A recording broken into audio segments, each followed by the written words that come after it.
Last session में हम लोग ने पढ़ लिया था कौन सा म्यूचुअल फंड किसके लिए बहुत जरूरी है।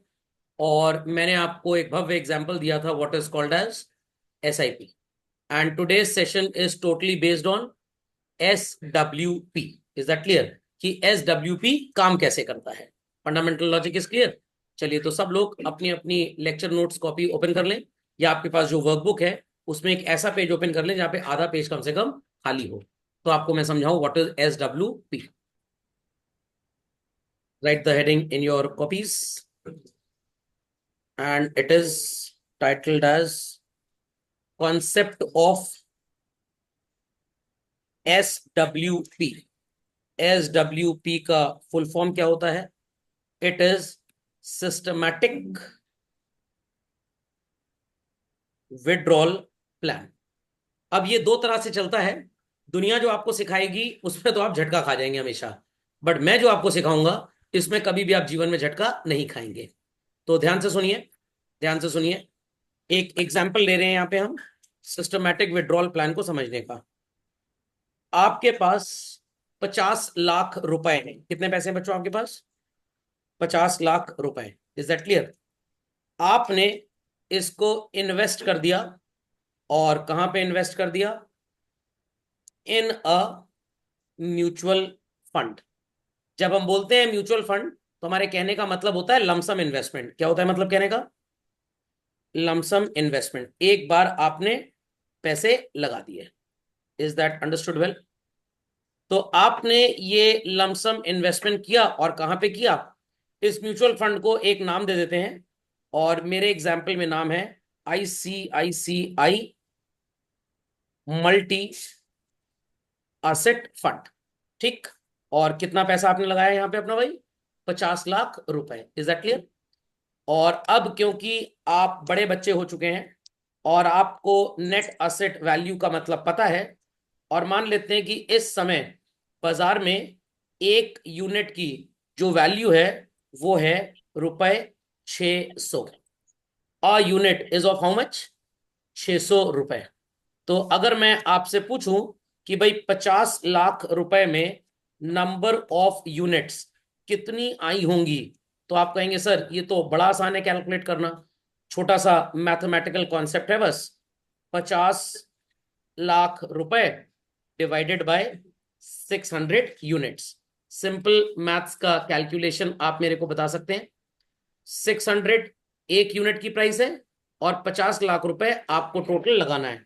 तो अगर आप 50 लाख रुपए को डिवाइड कर देंगे 600 से, तो आपका जवाब आएगा 8333.33 यूनिट्स।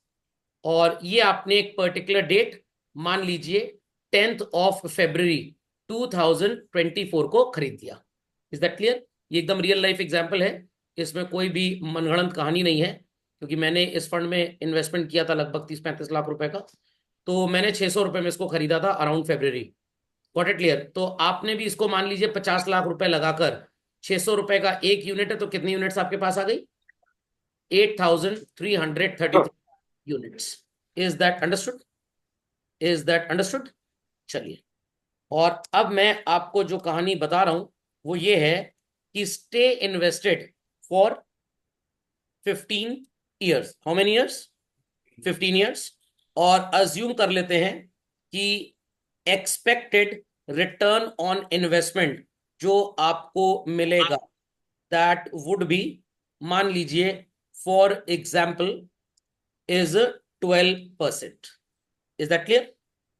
तो फेब 2039 में आपका ये फंड कितने रुपए का हो जाएगा अगर 12% का आपको रिटर्न मिले तो 50 लाख रुपए एक बार लगाया, 12% का अगर रिटर्न है, तो ये पैसा February 2039 तक कितना होगा?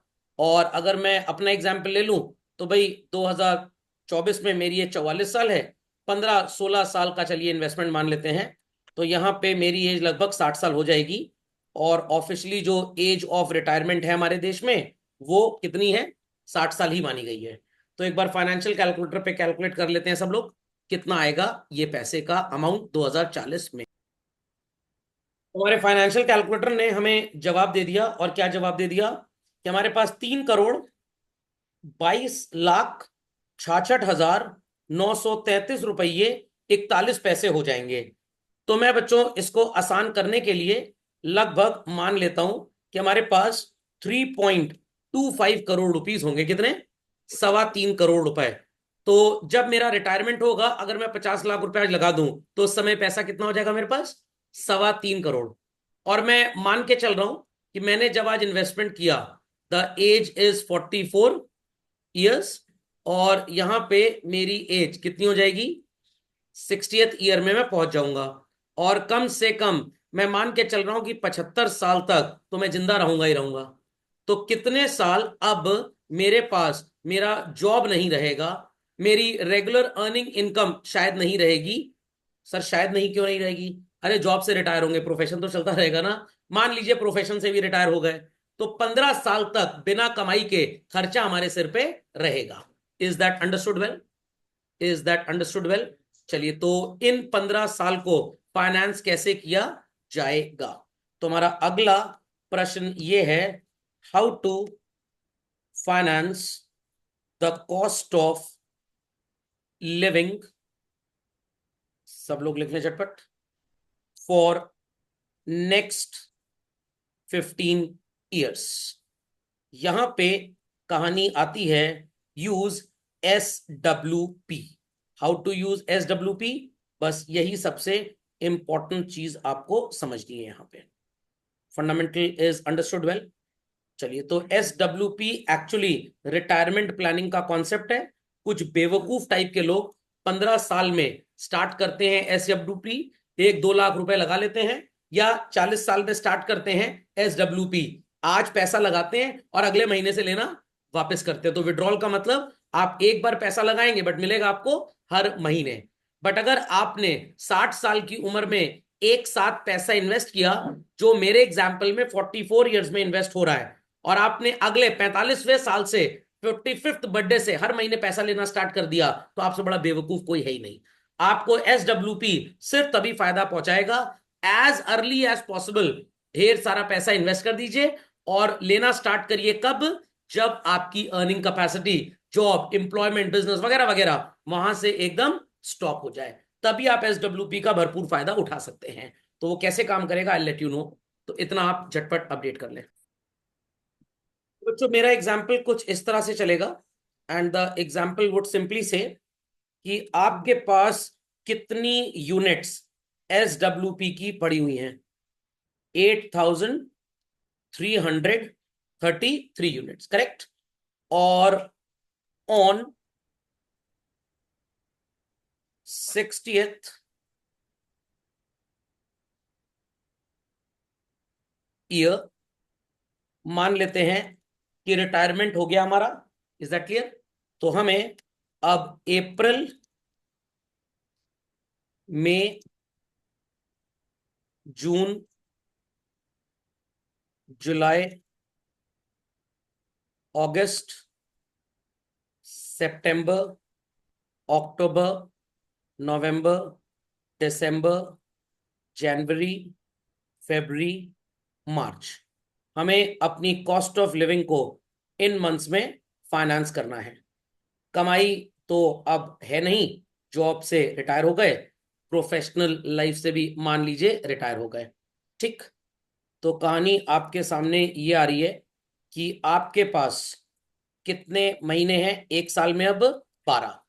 आपके पास कितनी यूनिट्स थी? 8,333। और ये वैल्यू इस समय कितने रुपए हो चुकी है, ये भी आपके सामने है। It is 3.25 crore. खोपड़े में बात गई। अब मेरे को चाहिए सो कॉल्ड अपनी कॉस्ट ऑफ लिविंग फाइनेंस करने के लिए पर मंथ मान लेते हैं रुपीज 25,000। कितना चाहिए? 25,000। 3.25 करोड़ रुपए वैल्यू हो गई। और आपकी यूनिट्स कितनी थी भाई? यूनिट्स कितनी थी? 8,333। मतलब सुन के आपको एकदम अजीब लगेगा, बट ये कहानी झूठी नहीं है। आपकी एक यूनिट की एनएवी इस समय चल रही है व्हाट इज कॉल्ड एज 3,900 रुपए। अरे नहीं सर, ऐसा नहीं हो सकता। अरे आपको विश्वास नहीं होगा, मैं आपको रियल लाइफ एग्जांपल भी दिखा सकता हूं। मैंने 602 रुपए में फरवरी 2024 में आईसीआईसीआई मल्टी एसेट फंड की यूनिट्स खरीदी। इस समय अभी तो मार्केट 6-7 हजार पॉइंट नीचे गिरा हुआ है, ओके। मेरा यूनिट अभी भी 704 रुपए का है। तो 600 से 704, 100 रुपए बढ़ गया। 27% का रिटर्न तो मेरे को एक साल में है। अभी मैं और पैसा डिप्लॉय कर दूं तो 4 महीने के अंदर ये 10% तुरंत बढ़ जाएगा, क्योंकि मार्केट हैज फॉलन डाउन। तो जो चीज आपने 600 की ली थी, 50 लाख रुपए लगाकर 12% की उम्मीद लगाते हैं, तो 50 लाख कितना हो जाएगा? 3.25 करोड़। और 600 रुपए की यूनिट कितनी हो जाएगी? 3,900। तो आपके पास इस समय 3.25 करोड़ रुपए की जायदाद पड़ी है। हर महीने घर के खर्चे के लिए कितना पैसा चाहिए भाई? 25,000। कहां से आएगा पैसा? लेट्स सी, ध्यान से सुनिएगा। तो 25,000 रुपए आपको चाहिए। तो इसके लिए व्यवस्था क्या होगी? नाउ का मतलब वो बाल काटने वाला नहीं मत समझ लेना, ध्यान दीजिएगा बात को। आपको चाहिए 25,000 रुपए, करेक्ट। और मान लेते हैं एक यूनिट का NAV, I repeat children, NAV यहां पे है 3,940 रुपए। कितना है बाजार में इस समय? NAV 3,940 है। बच्चे कहेंगे सर अभी तो 3,900 था, वो फरवरी का था ना। आपने पैसा लेना स्टार्ट किया अप्रैल से, तो थोड़ा तो बढ़ेगा। सर घट गया तो? हाँ बिल्कुल घट जाएगा, कोई प्रॉब्लम की बात नहीं है। मान लीजिए यहां पे NAV घट के 3,890 रुपए हो गई। बाजार की बैंड बजी हुई है, यहाँ NAV 3,700 हो गई, यहाँ 3,600 हो गई। मैं थोड़ा सा इसको डिलीट कर रहा हूं ताकि कॉन्सेप्ट आपको और भी समझा पाऊं। अगस्त में मार्केट में आपको नजर आया कि NAV हो गई अचानक से कुछ अच्छी न्यूज आने पे 4,200, जुलाई के एंड में और अगस्त के पहले। मान लेते हैं अगस्त में NAV 4250 हो गई। सितंबर में लेटेस्ट से इट इज 4300। अक्टूबर में माहौल खराब हुआ, फिर 4150। नवंबर में लेटेस्ट से इट इज 4000। दिसंबर में मान लीजिए माहौल फिर अच्छा हो गया तो 4100। अब बच्चे कहेंगे सर आपने 4200 यहां पे क्यों लिखा? अभी इसका मतलब आपको समझ में आएगा। तो अप्रैल में NAV क्या चल रही है बच्चों? 3,940। कितनी यूनिट्स हैं आपके पास इस समय? 8,333। तो आपको हर महीने कितने पैसे चाहिए अपनी लिविंग फाइनेंस करने के लिए? 25,000। Is that clear? तो every month you want 25,000 rupee for financing your cost of living. शायद थोड़ी बहुत कहानी आपके भेजे में आनी स्टार्ट हो गई होगी, और नहीं भी आई तो परेशान मत होइए, भेजा मत खाइए अपना। चलिए, तो 25,000 रुपए की व्यवस्था करनी है, और एक यूनिट 3,940 रुपए की है। तो 25,000 रुपए इकट्ठे करने के लिए आपका फंड हाउस 6.33 यूनिट्स को सेल कर देगा। माइनस का मतलब सेल, कितनी यूनिट्स बेचेगा? 6.33। एक यूनिट 3,940 की है, तो 6.33 यूनिट्स बेचकर लगभग 24,900 रुपए के आसपास उसके पास आ जाएगा, वो आपको दे देगा। कितनी यूनिट्स टोटल थी हमारे पास बच्चों? 8,333.33, जिसमें से 6.33 बिक गई, तो बची हमारे पास 8,327 यूनिट्स। खोपड़े में बात गई। अगले महीने फिर आपको 25,000 चाहिए, और बाजार में इस समय NAV कितनी है? 3,890। तो 6.42 यूनिट्स फिर बेच दी जाएंगी आपकी। कितनी बेची जाएंगी? 6.42। अब पता है आप क्या सोच रहे हैं? अरे सर ऐसे तो एकदम ये जीरो हो जाएगा आने वाले टाइम में, बिकता ही जाएगा। थोड़ी सी अकल लगा लो भाई। कितनी यूनिट तुम्हारे पास रखी थी? 8,333। हर महीने अगर 8 यूनिट भी बेचनी पड़ जाए, कितनी? 8,000 महीने तक का इंतजाम तो है ही। 1,000 महीने तक का तो इंतजाम है ही। क्या लोगों को मेरी बात समझ में आ रही है? राधना जी, प्रणव जी मेरी बात समझ पा रहे हैं? काव्या जी, धैर्य जी मेरी बात समझ पा रहे हैं? मुस्कान जी? तो yes sir. Yes 1,000 unit, sorry 1,000 महीने तक की व्यवस्था तो है ही आपके पास। एक साल में 12 महीने होते हैं, 83 साल और जी लोगे। और हमारी उम्मीद तो 75 साल तक की है। मान लीजिए 100 भी जी गए, तो 25 साल, अभी 65 साल और बचा है। अगली जनरेशन को कुछ करने की जरूरत नहीं है। सर कॉस्ट ऑफ लिविंग तो बढ़ेगी, बिल्कुल बढ़ेगी, परेशान मत होइए, परेशान मत होइए। तो आपके पास बची थी 8,327, और आपने 6.42 फिर बेच दी। तो अब कितनी बची आपके पास? 8,320.58 यूनिट्स। ठीक है। अब अगले महीने फिर 25,000 चाहिए, और इस समय एनएवी क्या चल रही है? 3700। ठीक है। तो अब 6.76 यूनिट्स फिर बेच देंगे। तो 8,320.58 में से बिक हाँ गई तो 0.76। कितनी यूनिट्स बची आपके पास? 8,313.52।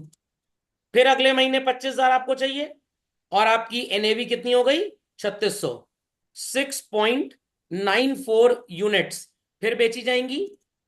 आपके पास थी 8,313.52, 6.94 बिक गई। 8,313.52 और बिकी 6.94, बची 8,306.58 यूनिट्स। अब फंड मैनेजर को नजर आया कि इस समय मार्केट में एनएवी कितनी चल रही है? 4,200। वो लस्सी बनाएगा। आई, ये क्या होता है सर? पोर्टफोलियो चर्निंग करेगा। वो मथना होता है ना, ऐसे मथानी, तो उसको बोलते हैं ना मथ रहे लस्सी को। तो मथना मतलब चर्निंग। तो आपकी 8,336 units at the, sorry, 8,306.58 at the rate of 4,200 वो बेच देगा। वो बेच देगा। सर क्यों बेच देगा? अरे इसलिए बेच देगा क्योंकि अब उसे और फंड की जरूरत है। उसे लग रहा है कि आने वाले टाइम में अगर पैसे की कमी हो गई तो हर महीने पेमेंट कहां से करेंगे। तो चर्निंग बीच बीच में होती है जब मार्केट बहुत प्रॉफिटेबल नजर आता है। गिरे बाजार में नहीं बेचेंगे क्योंकि आपकी टोटल वैल्यू घट जाएगी। तो आपकी वैल्यू हो गई 3,48,87,000। तो 3.95 CR आपकी वैल्यू हो गई। कितनी? 3.95 CR यार इज योर वैल्यू। तो जो फंड स्टार्टिंग में 3.25 करोड़ का था, वो बढ़ के 3.94 नाइन। हो गया। सॉरी, 4,949।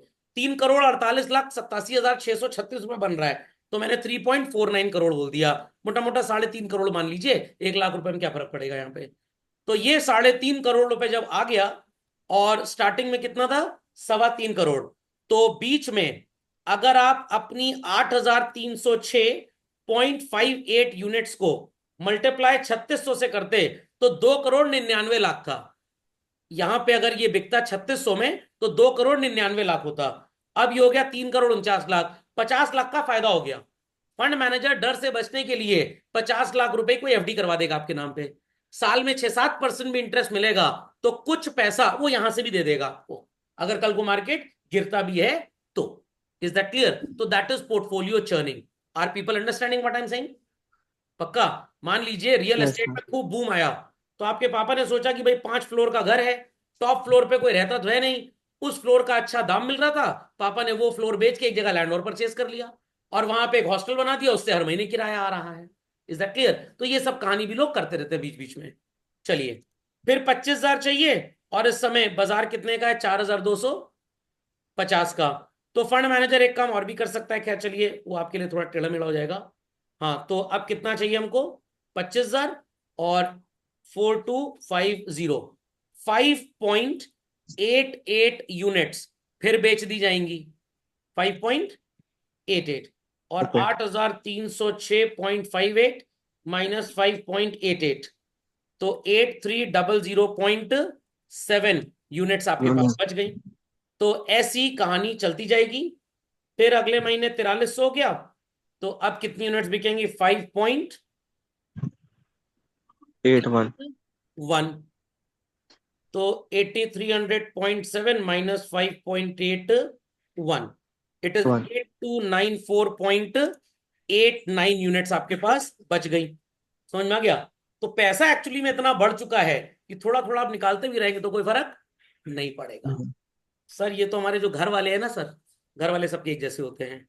मेरे दादाजी ने अगर थोड़ा सा दिमाग लगा दिया होता और ऐसा कुछ इन्वेस्टमेंट किया होता जब मैं पैदा हुआ था, तो शायद आज मेरे को छुट्टी वाले दिन क्लास ना लेनी पड़ती। यस और नो? तो सोचिए मेरे को ये ज्ञान कब मिला, जब मेरी उम्र बच्चों 36-37 साल हो चुकी थी।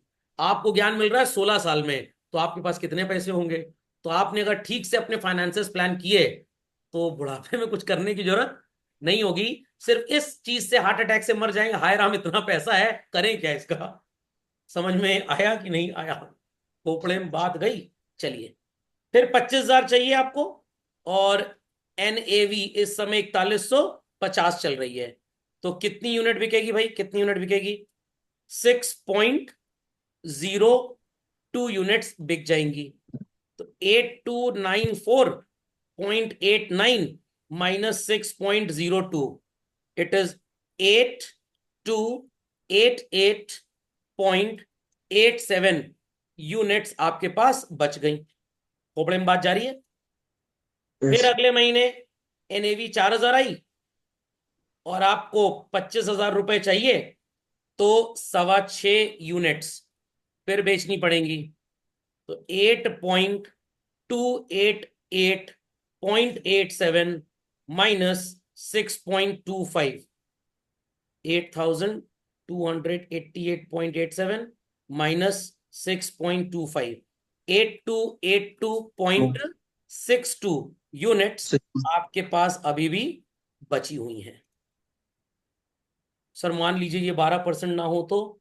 सर 4% के हिसाब से ग्रोथ हो। आप इम्पॉसिबल सी बात कर रहे हैं। अगर ये ग्रोथ 4% के हिसाब से है, तो मैं आपको एक सच्चाई बता दूं, 44 साल की उम्र में अगर घर का खर्चा 5,000 है ना, तो 60 साल की उम्र में 2,000 हो जाएगा। भाई महंगाई बढ़ेगी तभी तो खर्चा बढ़ेगा। और जब महंगाई बढ़ेगी, हर चीज बढ़ रहा है, हर प्रोडक्ट का दाम बढ़ रहा है, हर सर्विस का दाम बढ़ रहा है, तो जो इसको बेच रहे हैं उनको रेवेन्यू ज्यादा आ रहा है, उनके प्रॉफिट्स बढ़ रहे हैं, तभी बाजार में शेयर की बाइंग सेलिंग हाई प्राइस पे हो रही है, तभी तो म्यूचुअल फंड बढ़ रहा है। तो इन्फ्लेशन नहीं होगा तो ये भी नहीं बढ़ेगा। तो अगर महंगाई नहीं बढ़ेगी तो इन्वेस्टमेंट में रिटर्न्स भी नहीं बढ़ेंगे। Is that clear? तो जब सेम भाव पे सामान 20 साल पहले मिल रहा था, आज भी उसी भाव पे मिले, क्या मेरे को क्लास लेक्चर की फीस बढ़ाने की जरूरत है? फोटोकॉपी वाला नहीं। इस जमाने में 20 पैसे में फोटोकॉपी करता था, आज 60 पैसे में कर रहा है। तो 3 गुना फोटोकॉपी का रेट बढ़ा, तो मैंने फीस भी डबल नहीं 3 गुना 4 गुना कर दी। जब आप 3 गुना 4 गुना मेरे को पे करेंगे, तो आपके पापा मम्मी कमाई भी अपने बिजनेस में, अपने जॉब में 3 गुना 4 गुना, तभी तो कंट्री चल पाएगी भाई। नहीं समझे बात को? समझ में आ गया? चलिए, फिर भैया 25,000 रुपए चाहिए। और अब आपकी एनएवी 4100 हो चुकी है। 6.09 यूनिट्स बेचेंगे। 8,282.62 था, माइनस 6.09, तो ये आएगा बच्चों 8,276.53। सर हर महीने 6-7 यूनिट बस बिक रही है, और 8,876 यूनिट अभी भी है। तो 1,500 महीने का जुगाड़ है आपके पास। कितने का? 1,500। 15। सर मान लीजिए अगले साल हमारे घर का खर्चा 25,000 से 30,000 हो जाए। हाँ चलिए, इसको भी मान लेते हैं। अब आ गया जनवरी। हाँ यस। अरे 25,000 रुपये आपको चाहिए, एक यूनिट की एनएवी 4100 है, तो 6.09 यूनिट्स आपको बेचनी पड़ेंगी। अच्छा सॉरी, 8282.62 माइनस 6.09, 8276 आएगा। सॉरी सॉरी सॉरी, चलिए लोग जग रहे हैं कम से कम। अब आपका खर्चा बढ़ गया। क्यों बढ़ गया? अरे न्यू ईयर पार्टी वार्टी थी। 30,000 रुपये अब आपके घर का खर्चा हो गया। तो 30,000 रुपए की व्यवस्था करनी है। और एनएवी मान लीजिए इस समय बाजार में 3,900 हो गई। मार्केट में क्रैश आ गया। क्या आ गया? क्रैश। तो 30,000 रुपए और 3,900, अब लगभग 7.69 यूनिट्स बेचनी पड़ जाएंगी। तो 8,276.53 माइनस 7.69, तो 8,268.84 4 यूनिट यूनिट। आपके पास बचेंगी। तो इतना ज्यादा आपका इन्वेस्टमेंट हो चुका है, इसलिए मार्केट में कितना भी उतार चढ़ाव है बहुत ज्यादा नुकसान नहीं होगा। मैंने अपने एक पोर्टफोलियो में, ग्रुप ऑफ इन्वेस्टमेंट्स में, मेजॉरिटी इन्वेस्टमेंट करना स्टार्ट किया कोविड पीरियड में। तो वो इतना गिरा हुआ पीरियड था कि तुरंत मेरा प्रॉफिट डबल हो गया। आज मार्केट 86,000 के लगभग, 85,978 हाईएस्ट गया था इंडेक्स, लगभग 80,000 पे वापस चला आया, तब भी मेरा रिटर्न 25-26% बना है, क्योंकि मैंने बहुत ही सस्ता खरीदा था। मतलब जंगल में जब सियार घूमता था, तब आपके दादाजी ने बुद्धि का इस्तेमाल करते हुए 50 एकड़ जमीन खरीद ली, और आज वहां पे शॉपिंग मॉल बन रहा है। तो कितना भी उतार चढ़ाव हो, आपने जमीन कब खरीदा? वो जंगल था 50 साल पहले। आज वो इतनी प्राइस बढ़ चुकी है, इतनी प्राइस बढ़ चुकी है कि नुकसान का एन भी नहीं होगा आपको। समझ में आ गई बात? समझ में आ गई बात? तो यस सर। ऐसे काम करता है हमारा SWP। बट कुछ बेवकूफ क्या करते हैं, 60 साल में वो प्रोविडेंट फंड का 50 लाख रुपए मिलता है, उसको SWP में डाल देते हैं, और 61वें साल अगले साल से हर महीने विड्रॉल करना स्टार्ट करते हैं। उनको हमेशा नुकसान होगा। दो नुकसान होंगे। पहला नुकसान, इस साल पैसा लगाया, अगले साल से लेना स्टार्ट कर दिया, short term capital gain tax देना पड़ेगा आपको। Is that clear? ये तो आपने 15-16 साल के लिए इन्वेस्ट कर दिया, तो इस पे long term capital gain tax लगेगा, जो शॉर्ट टर्म से बहुत कम होता है, और 1 लाख रुपए तक का तो एग्जाम्प्ट है। इसमें इतना गेन होगा ही नहीं कि वो उतना पहुंच पाए। Is that clear? तो एक तो टैक्स की बचत, और आपका पैसा 16 साल में बहुत बढ़िया तरीके से बढ़ चुका होगा। इज दैट अंडरस्टूड वेल और नॉट? समझ यस। में आ गया? तो इस तरह से जो लोग SWP लगाते हैं, पैसा स्कीम लेते हैं, उनको बड़ा फायदा होता है। बट कुछ लोग सोचते हैं अरे रिटायर होंगे, प्रोविडेंट फंड वगैरह FD मैच्योर होगी, इंश्योरेंस का जो पैसा मिलेगा उसको लगाएंगे SWP में। तो भैया आज लगाए, अगले साल से लेना चालू कर दिए, बहुत ज्यादा वो बढ़ ही नहीं पाएगा। समझ में आ गया? तो आराम से हलवा पहले भुनने दीजिए, कायदे से आधा पौना घंटा, जब वो भुन जाए तब उसका टेस्ट अच्छा आएगा।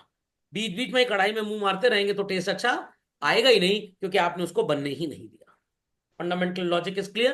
तो ये था SWP का धमाका। समझ में आ गया? तो पूरा एग्जाम्पल नोट डाउन कर लीजिए। तो जो भी पैसे आए, लगाते जाइए म्यूचुअल फंड स्कीम में। Got it clear? और जब आपका पैसा बढ़िया तरीके से बढ़ जाए, तो अपने रिटायरमेंट में, आपका रिटायरमेंट तो 64 साल बाद होगा। अभी कितने साल बाद? 64 साल बाद। तो अगर आपने 1 लाख रुपए भी आज लगा दिए, कितना बचो? एक 8 लाख। लाख रुपए। और 1 लाख रुपए कोई बड़ी चीज नहीं है, 2-3 साल में तो आपने इकट्ठा कर ही लिया होगा। और 44 साल बाद आपका रिटायरमेंट है। जरा मल्टीप्लाई कर लीजिए, 44 × 12, 528 महीने। और मान लीजिए 12% का भी रिटर्न हुआ, 1 10 100 1000 10,000 लाख 10 लाख करोड़, 1 करोड़ 68 लाख रुपए हो जाएगा। 1 करोड़ 68 लाख, मतलब एक 68 करोड़ लाख। 70 लाख, लगभग इसका आधा। लगभग इसका आधा। तो यहां पे व्यवस्था 1500 महीने की है, 700 महीने की तो आपकी बन गई व्यवस्था। 700 महीने की व्यवस्था तो आपकी भी बन गई रिटायरमेंट के बाद। और एक साल में 12 महीने होते हैं, तो 700 महीने, 58 साल रिटायरमेंट के बाद 25-30 हजार महीना आता रहेगा। समझ में आ गया? कुछ करने की जरूरत नहीं है। और मैं नहीं। तो सिर्फ 1 लाख की बात कर रहा हूं। और अगर हर 1 लाख को 10 लाख कर दो अगर, तो हर महीने 2.5 लाख आ जाएगा। समझ में आ गया? तो अभी तो आपकी इन्वेस्टमेंट की उम्र है। तो मोमोज वोमोज खाना छोड़िए, और बस ठीक ठाक म्यूचुअल फंड के नाम मैं आपको बताता ही रहता हूँ। अभी मार्केट नीचे गया था, तो कल ही मैंने थोड़ा सा पैसा डिप्लॉय कर दिया, 2-2.5 लाख रुपए। आज फिर डिप्लॉय करूंगा। घर वालों को बताया, वो उनका BP हाई हो गया, कह रहे मार्केट गिर रहा है आप लगा रहे। मैंने कहा this is the time for investing. 6 महीने के अंदर, 4 महीने के अंदर रिकवरी हो जाएगी कम से कम। और नहीं भी होगी तो हमें कौन कल सुबह बच्चों की शादी करने को पैसा चाहिए? हमें तो पैसा 15 साल बाद चाहिए ना। और इतने लॉन्ग टर्म में जनरली पैसा ग्रो करेगा ही करेगा। और अगर पैसा ग्रो नहीं करेगा, तो आपकी महंगाई भी ग्रो नहीं करेगी, तो आपका नुकसान कहीं पे नहीं है। इज दैट क्लियर और नॉट? और कम से कम यस अगर सर। आप 1992, जब से अपना निफ्टी चला, या 1970 980 जब से सेंसेक्स चला, आप देखिए मार्केट में क्रैश कितनी बार आया, शायद 15-20 बार आया होगा। तो 40 साल में अगर 20 बार क्रैश आया, समझ में आ गया? तो एक्चुअली हर 2 साल में एक बार क्रैश, एक बार आता है, बढ़ता कम से कम 400 बार है वो। और जब मार्केट गिरती है, बढ़ती उतनी सी कहीं ज्यादा तेजी से है। आप देखते होंगे मार्केट एक दिन में 1200 पॉइंट गिर गया, अगले दिन 800 पॉइंट गिर गया। तो पिछले 15 दिन में अगर मार्केट 6000 पॉइंट गिरा है, तो आप समझ लीजिए US इलेक्शन हो गया, अब ईरान वाले भी धमाका किए जा रहे हैं। मैं भी सोचा था दिवाली वहीं ईरान में मना लूं, और न्यूज में छपा दूं कि ये धमाका दिवाली का ना माना जाए, इजरायली धमाका माना जाए, तो इंडेक्स बढ़ जाए तो पैसे बढ़ेंगे। तो जितनी तेज गिरता है, बढ़ता उससे भी कहीं ज्यादा। बात। आज फिर गिर गया। वॉट इट लिया होंगे कुछ sentiment, but again when you are into mutual funds, एक दो कंपनी का शेयर खरीदा तो झटका लगना तय है, क्योंकि एक ही दो हैं, और यहां तो 20 जगह पैसा लगा है, सब थोड़ा ही गिर जाएगा। Is that understood? चलिए अपडेट कर लीजिए एग्जाम्पल। तो समझ गए व्हाट इज SWP? चालू कर देंगे बात से। चलिए, सो किसके लिए कौन सा प्लान सुटेबल था ये तो हम डिस्कस कर चुके थे। अब आते हैं मिस्टर यूरेका। ये कौन है sir? Eureka Forbes vacuum cleaner बेचने वाली कंपनी? नहीं नहीं नहीं नहीं नहीं। सो ये एक फाइनेंशियल विजार्ड है और ये लोगों से मिलते रहते हैं, अलग अलग तरीके के लोगों से, उनकी फाइनेंशियल नीड्स को सुनते हैं और उन्हें मेरी तरह बेस्ट पॉसिबल सोल्यूशन देते हैं। और ये बहुत ज्यादा पटर पटर नहीं करते, ये एकदम गूगल है, एग्जैक्ट जवाब देते हैं। तो मिस्टर अमर वर्मा एक यंग प्रोफेशनल है, प्राइवेट कंपनी में काम करते हैं और इनकी कंपनी इन्हें कोई भी पेंशन नहीं देती है रिटायरमेंट होने के बाद। ये चाहते हैं कि इनका इन्वेस्टमेंट सिक्योर भी रहे और लमसम अमाउंट रिटायरमेंट के बाद मिल जाए जिस पे टैक्स बेनिफिट भी हो। तो मिस्टर यूरेका क्या कह रहे हैं? You should go for PPF। क्यों? क्योंकि PPF का जो लमसम, इनको कितना पैसा चाहिए? लमसम पैसा चाहिए, हर महीने नहीं चाहिए। हर महीने चाहिए होता तो SWP बोल देते। लमसम चाहिए और टैक्स का भी बेनिफिट ना, मतलब मिल जाए, टैक्स ना लगे। तो PPF इकलौती ऐसी स्कीम है जहां पे प्रिंसिपल भी टैक्सेबल नहीं है एज वेल एज इंटरेस्ट भी टैक्सेबल नहीं है। समझ में आ गई बात? समझ में आ गई बात? तो यस। पब्लिक प्रोविडेंट फंड के फीचर्स बच्चों यहां पे थोड़ा सा करेक्शन कर लीजिए। इन्वेस्टमेंट 1,000 से अब ये 1.5 लाख हो चुका है। ओके। इंटरेस्ट और जो भी आप पैसा विड्रॉ करेंगे वो टैक्स फ्री है, और जितना पैसा आप कंट्रीब्यूट करेंगे under section 80C of the income tax act कोई इस पे टैक्स नहीं लगता। तो मेरे ओपिनियन में सबसे पहले किसी भी इंसान को अपना इन्वेस्टमेंट जब करना चाहिए, म्यूचुअल फंड से भी पहले पब्लिक प्रोविडेंट फंड में करिए। बच्चे कहेंगे वाई सर, क्यों ऐसा है? मान लीजिए कि मेरी इनकम 10 लाख रुपए साल है। चलिए अच्छा, थोड़ी सी और बढ़ा देते हैं तो आपको सुनने में अच्छा लगेगा। मान लीजिए 15 लाख रुपए साल है। इसके अलावा मेरे को 2 लाख रुपए पब्लिक प्रोविडेंट फंड का इंटरेस्ट भी मिला, और मैंने 15 लाख रुपए में से 1.5 लाख रुपया PPF में इस साल जमा भी कर दिया। तो पहली बात तो इस 2 लाख रुपए पे मेरे को टैक्स देना पड़ता ओल्ड इनकम टैक्स रेजीम के हिसाब से कितना? 30%। कितना हो जाता? 60,000। और इस पे भी मेरे को टैक्स देना पड़ता 30%, तो कितना हो गया? 45,000। तो एक तरह से मेरा टैक्स ना यहां पे लगा ना यहां पे लगा। तो इस 2 लाख की कमाई पे मेरे को कोई टैक्स नहीं देना पड़ा। अगर टैक्स देना पड़ता तो कितना? 60,000। कितना? 60,000। 60,000। और प्रोविडेंट फंड स्कीम में लगभग 7.5% या 7.1% के हिसाब से इंटरेस्ट आपको मिलता है। तो मेरा पुराना बैलेंस मान लीजिए पब्लिक प्रोविडेंट फंड का 30 लाख रुपए का है, जिसपे इंटरेस्ट इस साल कितना मिला? गॉड। लगभग 2 लाख। और इस इंटरेस्ट पे कोई टैक्स भी नहीं है कोई।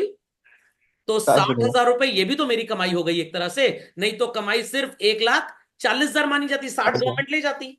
60 गवर्नमेंट ले ले जाती। यार। Is that clear? और ये जो 1.5 लाख है उस पर भी टैक्स नहीं लगा। तो 45,000 यहां पे टैक्स की बचत हो गई, 60,000 ये मिल गया।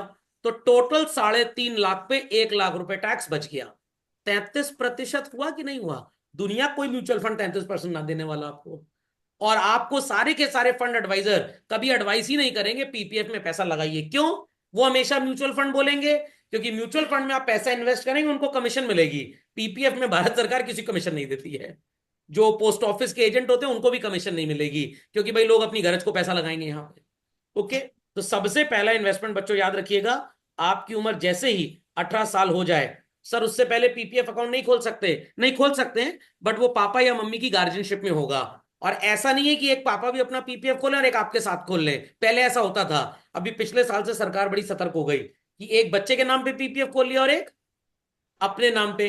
और ये एक तरह का लूप होल था। मैं सोच रहा था लास्ट ईयर कि एक बेटे और बेटी के नाम पे PPF खोल दूं, बट जब तक सोच रहे थे, बदमाश सरकार ने रूल ही चेंज कर दिया कि पेरेंट का अगर एक PPF अकाउंट है तो अब माइनर चाइल्ड के साथ एक दूसरा PPF नहीं खुल सकता। इसलिए नहीं कि टैक्स बेनिफिट एक ही को मिलेगा, चलो अच्छा मत दो टैक्स बेनिफिट, इंटरेस्ट पे टैक्स कम से कम बच जाएगा। यही 1.5 लाख अगर दूसरी स्कीम में लगाएंगे तो उसके रिटर्न टैक्सेबल हैं। इसके रिटर्न टैक्सेबल, ये सरकार ने पिछले साल 2023 से बोल दिया कि अगर फादर या मदर का PPF है तो वो अपने बच्चे के साथ एक और PPF नहीं खोल सकते। क्लियर? तो जैसे मेरा PPF अकाउंट है, मेरी वाइफ का PPF अकाउंट है, तो मैंने अपनी डॉटर के लिए सुकन्या समृद्धि योजना अकाउंट खोल लिया है। और उस अकाउंट से फायदा क्या है सुकन्या समृद्धि योजना अकाउंट से? कि उस अकाउंट पे हर साल मैं 1.5 लाख रुपए जमा कराता हूं, इंटरेस्ट जो आता है उस पर टैक्स नहीं लगता। तो ये एडवांटेज है। Is that clear? समझ में आ गया? लोन फैसिलिटी भी आपको मिल सकती है। तो इस चीज को अपडेट कर लें झटपट फास्ट। सबको ये बात समझ में आ गई। चलिए, तो बिपिन डे अंकल से अगले लेक्चर में स्टार्ट करेंगे। एसआईपी वैसे आप पढ़ ही चुके हैं तो कुछ नया नहीं था। तो आज के लेक्चर में मेन आपको एसडब्ल्यूपी ही बताना था मेरे को। समझ गए सब लोग? Yes sir. तो दिस ऑल वी डिड। अगले लेक्चर से शायद हमारी नई यूनिट भी इसमें स्टार्ट हो जाएगी। चलो, that's all for today children. Thank you sir.